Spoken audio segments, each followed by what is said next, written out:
नमस्कार मेरे प्रिय श्रोताओं। आज मैं आप सबको शिवानी जी द्वारा लिखित एक कहानी मौसी सुनाने जा रही हूँ। दोस्तों, कहानी सुनने के बाद यदि आपको मेरा कथा वाचन पसंद आए तो कृपा करके मेरे इस चैनल को सब्सक्राइब कर लें और मेरी कहानियों को लाइक और शेयर और हाँ, बेल आइकन ज़रूर दबा लीजिएगा। तो आइए सुने कहानी मौसी।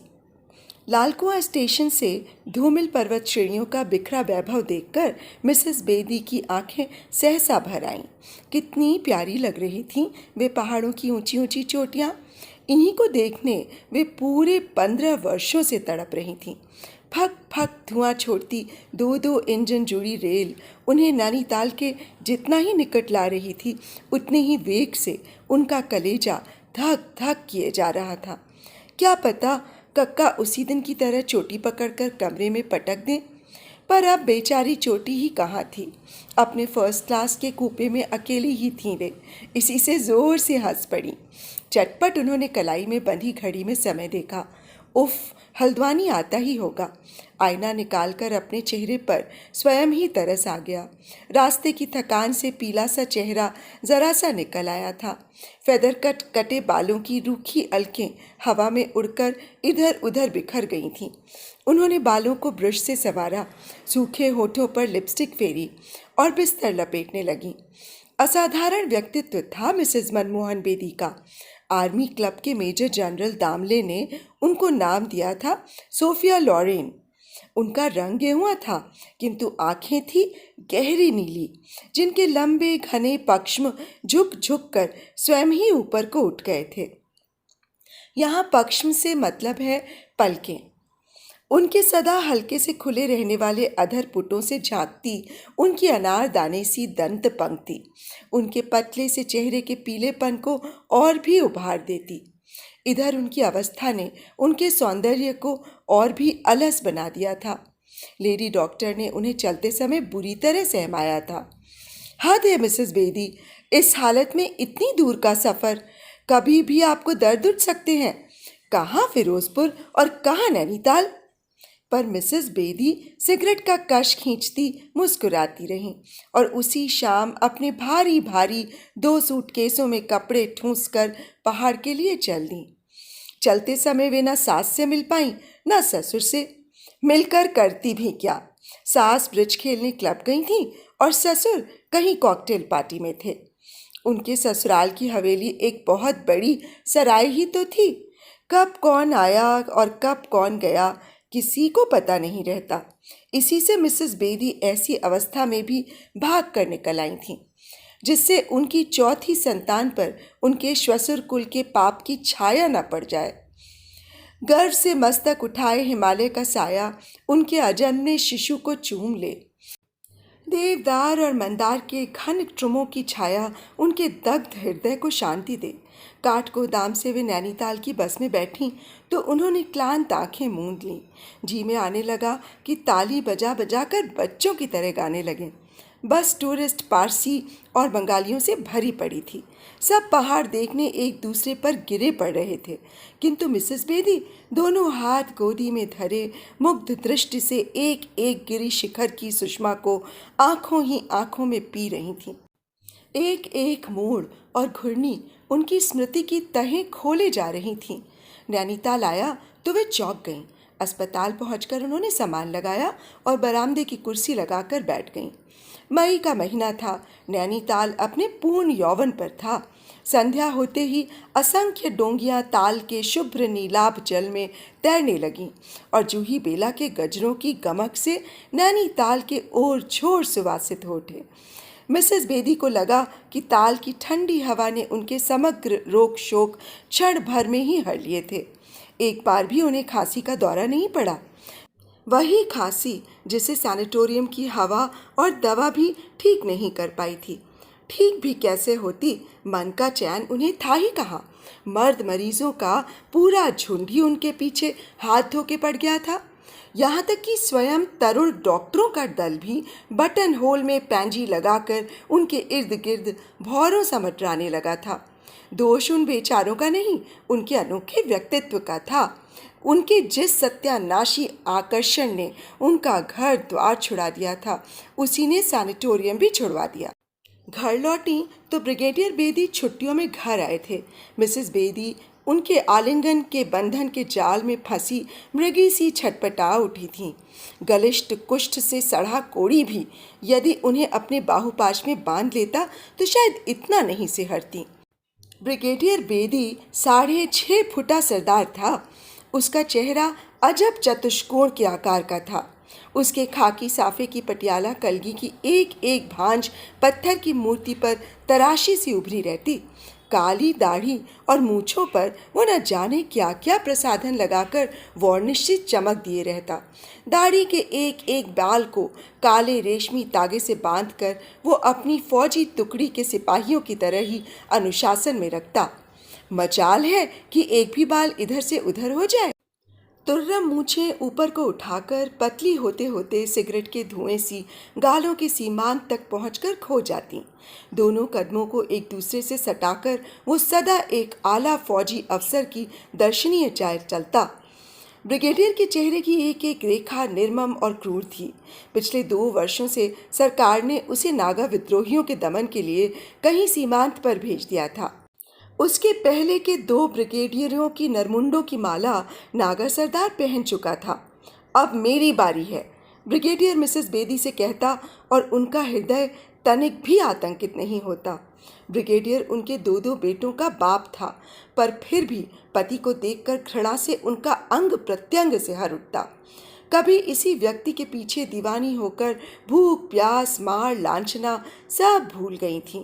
आज कपूर की लौ की ही भांति उसके प्रेम की लपट उड़ गई थी। बेदी 7 दिन घर पर रहा, पर उसके कमरे में सोया केवल 1 दिन। बाकी 6 दिन उसने 6 विभिन्न नारियों के संसर्ग में हंस खेल कर गुजार दिए थे, जिनमें से एक उसकी 18 वर्ष की नौकरानी भी थी। बेहया बेशरम वे क्रोध से दांत पीसती रही थीं। यही बेदी था जिसकी चिकनी चुपड़ी बातों ने उसके विवेक के दर्पण को चूर चूर कर दिया था। कक्का ने चोटी पकड़कर कमरे में बंद कर दिया था। सिसकती चाची ने आधी रात को चुपचाप ताला खोलकर उसे कितना समझाया था, बेटी शादी ब्याह अपने ही समाज का ठीक होता है, खबरदार जो अपनी पसंद की शादी की बात जुबान पर लाईं। उसे समझा बुझाकर काकी अपने कमरे में गई। तारो सो गई और वो रात के 2 बजे किस दुस्साहस से निकल भागी। बेदी उसके लिए ग्रांड होटल में रुका था। विवेक भ्रष्ट होने में समय ही कितना लगता है। उसे लेकर वो फिरोजपुर पहुंचा और तीसरे ही दिन बड़ी धूमधाम से विवाह भी हो गया। 2 साल में उसके 2 बेटे हो गए, दलजिंदर और गजेंद्र सिंह बेदी। ससुराल के रंग ढंग उसे विवाह के 8वें ही दिन नजर आने लगे। सास और ससुर दोनों पीकर धुत पड़े रहते। छोटी देवरानी घर के मुसलमान खानसामे के साथ पाकिस्तान भाग गई थी। आलीशान हवेली असंख्य नौकर और दासियों से भरी थी, किंतु उन पर कोई नियंत्रण नहीं था। बेचारी मिसेस बेदी ओखली में सिर रख चुकी थीं। अब मूसल से डरकर भी क्या कर लेती। उन्हें अपने घर की याद आती, जहाँ नींद टूटती थी काकी के शंख घोष की पवित्र ध्वनि से। संध्या को स्पष्ट स्वरों में गायत्री जाप करते करते उनके कक्का रुद्रदत्त पंत, और यहाँ नित्य सुबह होते ही बकरी के करुण क्रंदन से उनके ससुराल की हवेली गूंज उठती। उनके ससुर सरदार दलजीत सिंह नित्य उठकर बकरे की ताजी कलेजी खाकर चाय पीते थे। मिसेस बेदी का नाम था तिला। सुचिक्कन थोड़ी पर विधाता ने एक काला सा तिल धर दिया था। उसी से काकी ने तिला ही नाम धर दिया। तिला के पिता काठमांडू में लकड़ी का व्यापार करते थे। लकड़ी के ठेकों ने उन्हें 2 ही वर्षों में संपन्न बना दिया। एक ही पुत्री हुई थी। पत्नी को कुमाऊं का राजरोग लग गया। मरते समय वो 3 माह की पुत्री को देवरानी की गोद में डाल गई। काकी की तारो उससे 1 माह बड़ी थी। बड़े दुलार से काकी दोनों को पालने लगी। तिला के पिता ने किसी नेपालिन से विवाह कर लिया, पर प्रत्येक माह वो पुत्री के नाम 200 रुपये भेजता। काकी सब रुपए बैंक में जमा करने लगी, और जब तिला बड़ी हुई तो उन्होंने उसे अंग्रेजी स्कूल में डाल दिया। तिला के कक्का जंगलात में हेड क्लर्क थे। इसी से तारो मिडिल पास कर घर का काम सीखने लगी। पर काकी की लाडली तिला नीले अंग्रेजी लिबास में जर्मन नन्स के स्कूल में पढ़ने जाती। 16 वर्ष में सीनियर कैम्ब्रिज पास कर तिला निकली तो काकी को उसके विवाह की चिंता हुई। कई रिश्ते आते पर काकी को कोई पसंद ही नहीं आता। अरे जोशी जी का लड़का प्रमोद, वो भला क्या खाकर मेरी तिला को पालेगा? आखिर है तो स्कूली मास्टर ही, मेरी तिला को आईसीएस मिलेगा। पर कुमाऊं में आईसीएस तब हथिनी की संतान की भांति ही दुर्लभ थे। एक आध निकलते भी तो सनातनी कक्का के उच्च गोत्र प्रवर की परीक्षा में चित्त हो जाते। तारों के विवाह का प्रसंग उठा और जो भी उसे देखने आता तिला ही उसे बांध लेती। तारों का रंग गोरा था, आंखें बड़ी बड़ी और हंसी भुवन मोहिनी थी, पर तिला का सौंदर्य साधारण होकर भी असाधारण था। वो राजहंसनी सी अपनी मराल ग्रीवा को अनोखी अदा से उठाकर चलती और तारों को काकी ने केवल झुकना ही सिखाया था। तारों का विवाह हो गया। उसके पति एक्साइज इंस्पेक्टर थे। उनका कद छोटा और मूछें छितरी सी थीं। फिर भी चिकने से चेहरे पर ऐसा सौजन्य था कि काकी ने एकदम छांट लिया। वैसे आबकारी के इंस्पेक्टर ने बार बार त्रिषित दृष्टि से तिला को देखा था, पर वो जानता था कि उस ऊंची सजी दुकान पर पहुंचने के लिए वो एक छोटा सा बौना है। तारू ससुराल चली गई और तिला लखनऊ आईटी कॉलेज में पढ़ने लगी। काश तारों की ही भांति काकी ने उसे भी दुपट्टे से ढांप ढूंप कर ब्याह दिया होता। आईटी में ही उसे गुरुचरण कौर मिली और चंदन के वृक्ष से सर्पिणी से लिपट गई। गुरुचरण भी सीनियर करके आई थी। वो एक बहुत बड़े बाप की बेटी थी। उपहारों से तिला को लाद दिया और वहीं उसके भाई मनमोहन बेदी से उसका परिचय हुआ। कब परिचय ने प्रेम और प्रेम ने विवाह का रूप लिया, वो स्वयं ही नहीं जान पाई। इस प्रकार तिला धीरे धीरे मिटकर मिसेस बेदी बन गई। वो भी बित्ते भर के ब्लाउज पहन छोटी छोटी जीन्स से शरीर के उभार का नग्न प्रदर्शन करती पति के समाज में न जाने कब उतर गई। दोनों बेटे जन्मते ही आया को सौंप दिए गए। एक पठानन आकर उन्हें दूध पिला जाती। तिला ने विरोध किया तो सास बिगड़ गई। एलो बहू, हमारे खानदान की किस बहू ने बच्चे को दूध पिलाकर अपना जिस्म तबाह किया जो तू करेगी? मुझे देख, मजाल है कोई 30 से ऊपर की बता दे। और सिरहाने किसी बुलंद ठोस इमारत सी खड़ी अपनी सास को देखकर वो सहम जाती। उसका मातृत्व उसकी छातियों में ही सिमट कर रह गया। गजेंद्र और दलजिंदर पठानिन का दूध पीकर पूरे पठान बन गए। 8 वर्ष में ही उनकी धूर्तता का ओर छोड़ नहीं मिलता। अलमस्त बछड़े से वह जिधर चाहते सींग मार देते। कभी गुलेल से सड़क की बत्ती का बल्ब चकनाचूर कर दिया, कभी राह चलते किसी राहगीर को लंगड़ी देकर गिरा दिया, और कभी दादा के हाथ से सिगरेट छीनकर कश लगा लिए और दादा की मूछें ऐंठ ऐंठ कर कहते, ओए शाबा मेरे पुत्र, ओए शाबा मेरे बादशाह। न उन्हें माँ से लगाव था न माँ को उनसे। नैनीताल पहुंचकर मिसेस बेदी की पिछली जिंदगी पर पर्दा सा पड़ गया। ताल में एक सधी पंक्ति में तिरती बतखों को देखकर उनकी पिछली यादें ताज़ी हो गईं। तारों के साथ वे ताल की रेलिंग पकड़कर खड़ी हो जाती थीं और कैसे दोनों कंकड़ मारकर उन बतखों में भगदड़ मचा दिया करती। वही ताल है और वही बतखें, वही तारों भी होती। बेचारी तिला, जिसके नादान यौवन की क्षणिक भूल ने उसका एकदम ही गला घोंट कर रख दिया। अचानक तारों और काकी को देखने की तीव्र लालसा ने उसमें अदम्य साहस भर दिया। उसकी काकी की पावन गोद क्या किसी तीर्थ से कम थी? वहां पहुंचकर उसके सब पाप धुल जाएंगे। क्या पता उसकी अजन्मी संतान उसके प्राण ही ले ले और वो कभी काकी और तारों को देख ही ना पाए। किंतु कक्का, दुर्वासा के साक्षात अवतार, अपने कक्का के काल्पनिक क्रोध की लपटों में वो क्षण भर को झुलसी उठी, पर फिर उसने अपना लंबा कोट लिया और रिक्शे में बैठ गई। रिक्शा ने मल्लीताल उतार दिया और वो थमक कर खड़ी रह गई। फिर धीरे धीरे चल दी। बड़े डाकखाने की छत, आवागढ़ की कोठी, सब किसी जादू की छड़ी के तले बोलने वाली सजीव इमारतें सी हो गईं। कोई कुछ पूछ रही थी, याद है हमारी इसी ढाल किनारियों पर तू तारों के साथ खुसपुसी खेलती थी? कोई कहती, कहाँ थी इतने दिन? देखती नहीं ये खुबानी का पेड़ इस पर चढ़कर तूने कितनी खुबानियां खाई थी। पथरीली सड़क के हर कंकड़ पर उसे ऐसी ममता उमड़ आई कि जी में आया उठा उठा कर चूम ले। कहीं से पहाड़ी मसाले, जम्बू में छौंके आलू के गुटकों की परिचित सुगंध आ रही थी। एक नल के पास 4-5 गोल गोल पहाड़ी बच्चे पानी की बौछारों से एक दूसरे को भिगो रहे थे। एक और पतली छड़ी पर अपनी ऊंची एड़ियों को साधे एंग्लो इंडियन मिसेस वीट उतर रही थीं। तारो और तिला बहरी मिसेस वीट को चिड़िया की बीट कहकर चिढ़ाती थीं और बुढ़िया कुछ नहीं सुन पाती, फिर भी हंसकर कहती, हेलो स्वीटी। मिसेस वीट ने देखा पर पहचाना नहीं। तो क्या वो इतनी बदल गई थी? अचानक घूमती घामती पगडंडी ने उसे खींच लिया। ये पगडंडी ठीक कक्का के घर के आंगन में उतरती थी। फिर घर भी आ गया। लाल छत का रंग फीका पड़कर उतर गया था। बाहर ऊंची ऊंची रस्सी पर काकी का पेटीकोट सूख रहा था, ठीक वैसे ही जैसे उस चांदनी रात में ओस से भीगा लटक रहा था जिस दिन वो भागी थी। कितने प्यार से वो चुपचाप उठाकर बरामदे में रखाई थी, जैसे वो निर्जीव पेटीकोट नहीं, स्वयं उसकी प्यारी काकी ही ओस में खड़ी खड़ी भीग रही थी। दाड़िम का पेड़ लाल लाल फूलों से लदा था। इन्हीं को तोड़कर कितनी गुड़िया की खटियां बनाई थीं, सीकों से जोड़ जोड़ कर। बाहर कोई भी नहीं था। मिसेस बेदी धुएं की कालिक से काली काठ की सीढ़ियां चढ़ने लगीं। उन्हें अभी भी याद था कि सीढ़ियां 27.5 थीं। आखिरी सीढ़ी एक बार अंगीठी धरने पर आधी जल गई थी और अब तक आधी ही थी। उनका हृदय इतनी जोर से धड़कने लगा कि उन्हीं दोनों हाथों में कलेजा थामना पड़ा।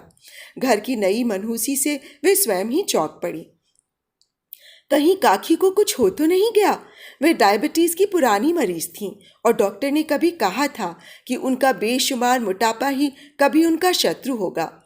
पर सहसा काकी की तिब्बती घंटी का स्वर आया और उनकी पूजा का एकमात्र मंत्र जय राम रमा रमनम शमनम। काकी कहकर मिसेस बेदी उनसे लिपट गईं। हाथ की घंटी नीचे गिर पड़ी। अपनी छाती पर अचानक आ गिरी तिला को देखकर वे चीख पड़ी और फिर पागलों की तरह चूमने लगीं। मिसेस बेदी ने आंखें खोली। काकी, तुझे ये क्या हो गया? सफ़ेद मर्दानी धोती और नंगी कलाइयाँ देखकर वो रोने लगी। क्या हुआ कक्का को? तेरे जाने के बाद ही उन्हें घुंसा लग गया। कहाँ कहाँ पता लगवाया। किसी ने कह दिया कि तू किसी मुसलमान के साथ पाकिस्तान भाग गई है। बस उसी दिन से खाट पकड़ ली। हमारे ही खानदान का राजरोग ले गया उन्हें भी। काकी तारो? उन्होंने डर कर पूछा। यही है अभागी, लगभग 1 महीना होने को आया है। 4 छोकरियां जन्म कर जाती रहीं। इसी से अब के ससुराल वाले यहाँ पहुँचा गए कि शायद मायके में संतान जी आए। उसके कुल में तो इष्ट का श्राप है कि एक भी संतान नहीं जिएगी। मंदिर गई है, ले आ भी गई, काकी ने कहा और सच तारो द्वार पर खड़ी थी। उसकी सुंदर मूर्खतापूर्ण आंखें फटी ही रह गईं और दौड़ कर लिपट गई। काकी ने झट से साकल चढ़ा दी। चौबाइन देख लेगी तो भेद लेने अभी आ धमकेगी, कहकर उन्होंने मिसेस बेदी को अपनी विशाल डनलो पिलो की सी गोदी में खींच लिया और बड़े प्यार से कटे बालों पर हाथ फेरने लगी। हाय राम, ये क्या गत बना ली है बालों की? हरिद्वार की जोगनी के से बाल कटा लिए तूने छोरी। सुहागिनों के बालों में भी कहीं कैची चलती है भला? सच री, कहीं तूने मुसलमान से तो शादी नहीं कर ली? अचानक उन्होंने मिसेस बेदी का सिर अपनी गोद से खिसका दिया। नहीं काकी, खिलखिलाकर मिसेस बेदी फिर मचलकर गोद में लेट गईं। मेरे ससुर ने 4 गुरुद्वारे बना दिए हैं। हाय मैं मर गई, तो क्या सरदार है तेरा पति? काकी उनके चेहरे पर झुक गईं। और क्या, देखती नहीं कैसी सरदारनी बन गई हूँ मैं? तारो मुंह में आंचल ठूसकर हंसने लगी। उसी दिन काकी ने उनका सारा सामान मंगवा लिया और मिसेस बेदी के उजड़े चमन की बहार लौट आई। तारो के साथ वही दही नींबू सान कर चटखारे लेती। कभी बासी रोटियों में पालक का साग धरकर दोनों उचक कर बच्चियों सी खिड़की पर बैठ जाती और राह चलती भीड़ पर हंसी के छींटे मारती। हाय हाय, देख प्रमोद तिवारी, हाय ये तो बूढ़ा हो गया री तारो। सच, बेचारा प्रमोद एकदम ही झटक गया था। बूढ़ा नहीं होगा तो क्या, 8 बच्चे हो गए हैं, नवा होने को है। तारो कहती और मिसेस बेदी इतनी जोर से हंस पड़ती कि बेचारा प्रमोद मुड़कर ऊपर को देखता। दोनों डुबकी सी मारकर छिप जाती। अरे देख देख, तेरी पुरानी सास।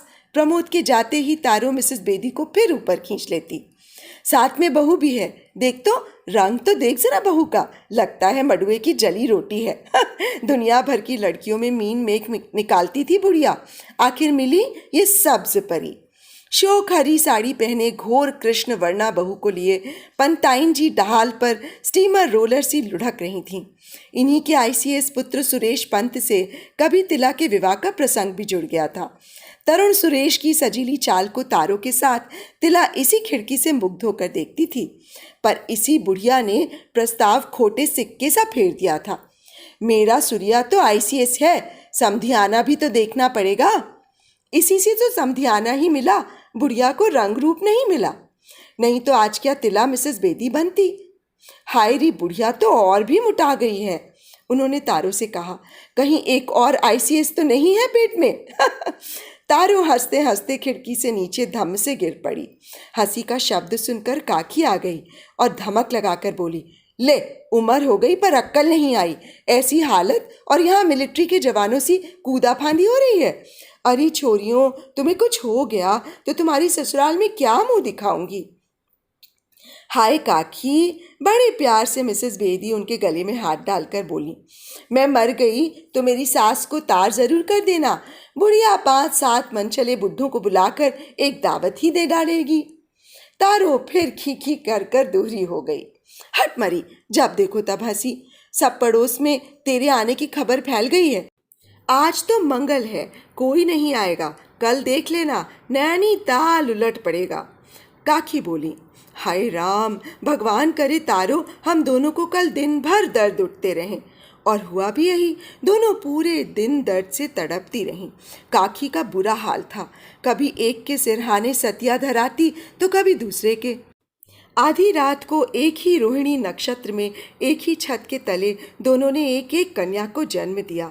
दाई ने बीच में एक चादर टांग कर व्यवधान रच दिया था। दर्दों के बीच भी मिसेस बेदी का परिहार रसिक चित्त मुखर हो उठता। हाय तारो, मेरी सास को तार करना मत भूलना, बहन की बहू भगवान को प्यारी हो गई। वो हंसती और फिर दर्द से कराहने लगती। चुप कलमुही, भगवान का नाम ले, काकी धमक लगाती। और इसी धमक हंसी के बीच 10 मिनट के अनंतर दोनों कन्याएं जन्मी। सौर गृह के दिए के मंद प्रकाश में दोनों जच्चाएं सो रही थीं। तारों के पास बड़ी सी डलिया में सोई थी उसकी नवजात कन्या, और तिला के पास धरी डलिया में सो रही थी उसकी कन्या। डलिया वही थी जिनमें कभी तारो और तिला सोई थी। तारो सो रही थी, पर तिला की आंखों में नींद नहीं थी। पास ही टॉमस पादरी की मुर्गियां फड़फड़ा रही थीं। बीच की चादर दाई हटा गई थी। तिला ने देखा तारो की खाट उसके कितने पास थी। तारो की बिटिया जो कभी अपने वंश के श्राप को झेलती चल देगी, और उसकी बिटिया जो अपने पिता के वंश के श्राप को झेलती जीती रहेगी। सहसा उनके दिमाग में बिजली का सा झटका लगा। उन्होंने अपनी बेटी को डलिया से उठाया, चूमा और लड़खड़ाते कदमों से तारो के पलंग की ओर चल दी। अपनी बेटी को तारो के बगल में लिटाकर बिजली की गति से उसकी बिटिया को गोद में उठा लिया। दोनों बच्चियां रोने लगीं और तारो हड़बड़ाकर जाग उठी। अपने सिरहाने तिला को देखकर वो चौंक गई। तू यहाँ कैसे आ गई? उसने पूछा। आती नहीं तो क्या करती? सधे संयत स्वर में मिसेस बेदी बोली। तू बेखबर घोड़े बेचकर सो रही थी, वहाँ बच्ची डलिया में चीखे जा रही थी। ले उठ, दूध पिला, इधर मेरी भी जग गई। तीसरे ही दिन मिसेस बेदी ने देखा उनकी छाती से लगी नवजात कन्या एकाएक ठंडी पड़ गई। तारो के पतिवंश का श्राप क्या कभी मिथ्या हो सकता था? कितना अच्छा हुआ, तारो कभी जान भी नहीं पाएगी। महीने भर बाद जब वे घर जाने का सामान बांधने लगी तो काकी ने बहुत रोका, पर चाहने पर भी वे अब नहीं रुक सकती थीं। कितने ही दिन छिप छिप कर वे गुसल खाने में आधी चिलमची खून उगल कर बहा आई थीं। लगता था मौत ने उनके पास बहुत पास आकर उनके कंधे पर हाथ रख दिया था। चलने लगी तो उनके प्रशस्त ललाट पर रोली का तिलक खींचकर काकी ने अक्षत धर दिए। आंचल आंखों पर धरकर वे बिखर पड़ी। मन ही मन वे जान गई थीं कि सदा हंसने हंसाने वाली उनकी सदाबहार बिटिया अब कभी लौट कर नहीं आएगी। मिसेस बेदी दिल की पत्थर थीं।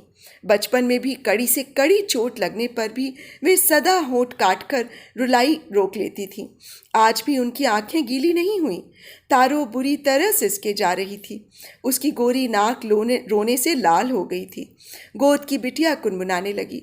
सिसकियों के बीच ही उसका स्वर आया, तू अब कब आएगी तिला? मिसेस बेदी लौटी। उनकी उदास निष्प्रभ आंखों में विषाद घनीभूत हो उठा। मुड़कर उन्होंने तारो के कंधों पर दोनों हाथ धर दिए।